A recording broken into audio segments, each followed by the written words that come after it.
In 1951, Nevada begins testing nuclear bombs in the desert.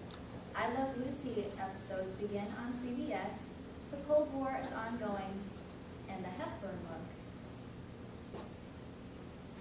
begins a sensation. Audrey Hepburn is a little-known actress in these days, but it wouldn't take long before she is known by everyone and is still loved to this day. Hepburn is mostly known for her acting career and being a fashion icon, but she is so much more. Audrey Hepburn was an activist, an actress, and a renowned humanitarian. Audrey Hepburn's early life was that of high class and privilege, but even high class can't stand up against war. Audrey Hepburn was born on May 4th of 1929 in Sill, Belgium, to Joseph Victor Anthony Hepburn Brewston, and a financial advisor, and Baroness Ella van Hinstra. She was born with the name of Audrey Kathleen Brewston. She then later changed it to Audrey Hepburn after World War II when her father changed his name. Although she was in high society, that did not mean that she was free of the horrors of growing up in Nazi-occupied Holland. She and her family suffered from poverty and malnutrition during the occupation. During this time, Hepburn mostly survived on tulip bulbs and water, while more than 22,000 people died of starvation and exposure during the Dutch famine brought on by the Nazi occupation. Hepburn became an activist by putting on dance ballet recitals to raise money for the Dutch resistance and would take secret messages to and from the Dutch resistance hidden in her ballet shoes. As you can imagine, Hepburn had a passion for dance, and her favorite was ballet. After her first acting career, she was discovered in 1951 and was given a starring role in Gigi. After her first acting career as Gigi, her career finally began to take off, but not after some bumps in the road. Hepburn's novice acting got her fired twice during the rehearsals, but her performance did gradually improve, and by the time the play opened, critics called Hepburn's acting the actress of the year, an actress of first-class rank. And her overnight fame landed her a national tour of Gigi and something even bigger, her first major motion picture. Her first major motion picture was Roman Holiday, which aired in 1953 and won Hepburn an Academy Award for Best Actress. A second popular Hepburn movie is Sabrina, which aired in 1954. She received her second Oscar nomination for Sabrina and won a Tony Award in the Best Dramatic Actress category for her performance. By 1959, an Academy Award, a Tony, and 2 more Oscar nominations made Hepburn a top box office attraction of the 1950s. A third popular Hepburn movie is Breakfast at Tiffany's, which aired in 1961. In her Oscar-nominated performance as Holly Golightly, Hepburn started the still chic little black dress and pearl look that is still favored today. Finally, My Fair Lady, which aired in 1964, gave Hepburn a $1 million salary for her performance and made her the highest paid actress in the world. Although Audrey Hepburn was a major part of Hollywood, her family was a major part of her world. Audrey Hepburn was married twice in her life. On September 25th of 1954 in Switzerland, she married the actor Mel Ferrer. Hepburn desired a family of her own, and having children for her was difficult. After 2 miscarriages, Mel and Hepburn were successful and had a son named Sean. Unfortunately, after 14 years of marriage, Hepburn and Mel divorced in 1968. A year later, in 1969, she married Andrea Dutti, an Italian psychiatrist. This marriage to Andrea Dutti produced another son, Luca, in 1970. Sadly, in 1974, Hepburn suffered a 3rd miscarriage from falling off a horse during a screening of a movie and breaking her back. Hepburn and Andrea's marriage would not last long from Andrea's constant infidelity to Hepburn, and they too divorced. Finally, in the last 10 years of her life, Hepburn found love in Robert Wolders, a widower. Although they never married, she called their relationship the happiest of her life.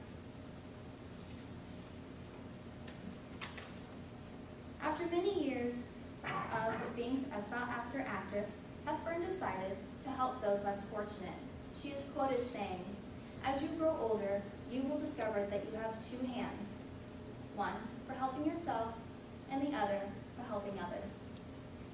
In 1988, Hepburn joined UNICEF and became a Goodwill ambassador. The start of Hepburn's field missions with UNICEF made her a renowned and loved humanitarian. Her first mission was to Ethiopia in 1988. While she was there, she visited an orphanage called Mikel. Mikel housed over 500 starving children, and with the help of UNICEF, she brought them food. The second trip she went to was Turkey in August of 1988. With the help of UNICEF and her team, they developed an immunization campaign. Her third trip was to Southern and Central America in October of 1988. During this time, the Civil War had broken out and was cutting off their food supplies and were in desperate need of aid. Her fourth trip was to Vietnam in October of 1990. There, she set up another immunization program and a clean water program for those in need. Her fifth and final trip was to Somalia in 1992. This trip was the hardest for Hepburn because she remembers the trip and called it apocalyptic. During this time, Somalia was suffering through the worst drought that they had in years. The second thing that they were suffering from was civil war. And because of the war, there was no government to control their country, and chaos ensued. When she was asked about why she was so passionate about helping those in need, she said, "My childhood made me more receptive to the ravages of war. It's that wonderful old-fashioned idea that others come first and you come second. This is the whole ethic by which I was brought up." Adding on, quoting her mother, she said, "Others matter more than you do, dear. So don't fuss and get on with it." Finally, Hepburn lived out her life to better those around her. She was a healer. It is stated by Steven Spielberg upon her death, "Audrey gave more than she ever got. The whole world is going to miss her." In her later years, Hepburn contracted appendiceal cancer and decided to spend the last part of her life with her family. She went home to Switzerland and would occasionally take walks in her gardens. Finally, on January 20th, 1993, Hepburn passes peacefully in her sleep. In 2015, the nuclear bombing in Nevada has lessened. The Cold War is over. I Love Lucy reruns are now something that you can watch late at night. But the Hepburn look is still a standard of beauty and grace. It's true, Audrey Hepburn is mostly known for her acting career and being a fashion icon. But now you all know that she is so much more than that tiny box that our society has put her in. So next time when you are looking for a great movie on Netflix, check out an Audrey Hepburn movie. Because now you all know that she was an activist, an actress, and a beloved humanitarian.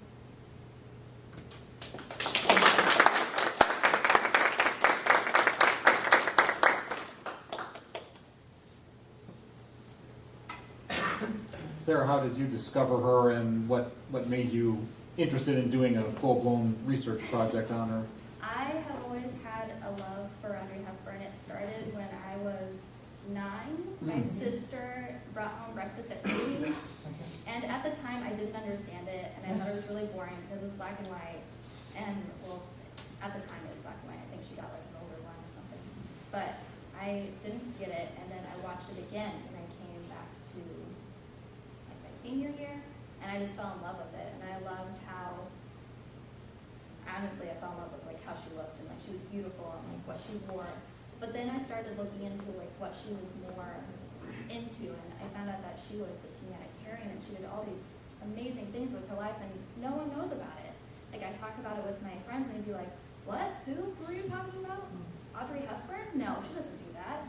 Yeah, she did. She was a humanitarian. She did stuff with the Dutch resistance. Like she was an awesome lady, but nobody knows this stuff about her because all they know about is that, oh yeah, she was in some great she was really pretty, but that's all they know, and I think it's really sad that we are so obsessed with actresses that are, because they're so pretty, and they wear things, like, that's the only thing that we care about, and she was so much more than that. What's your fictional favorite actor movie? I love Roman Holiday. It goes Roman Holiday, Breakfast at Tiffany's, and How to Steal a Million. So fun. I just love the storylines and how she acts is like so genuine and so elegant, and she just has this like real feeling about her. It's not like she's portraying something, it's like just who she is.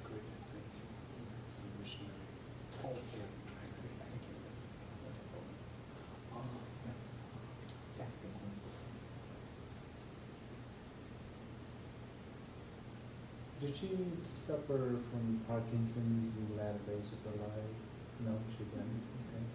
Was she a citizen of Switzerland then? Is that- She also spoke like 5 different languages. Hmm. She was amazing. You didn't address, you talked about how much she loved ballet. Was there a reason that she wasn't able to continue dancing, or did she just get the chance to act and then it took her in that direction? She wanted to do dancing more, but she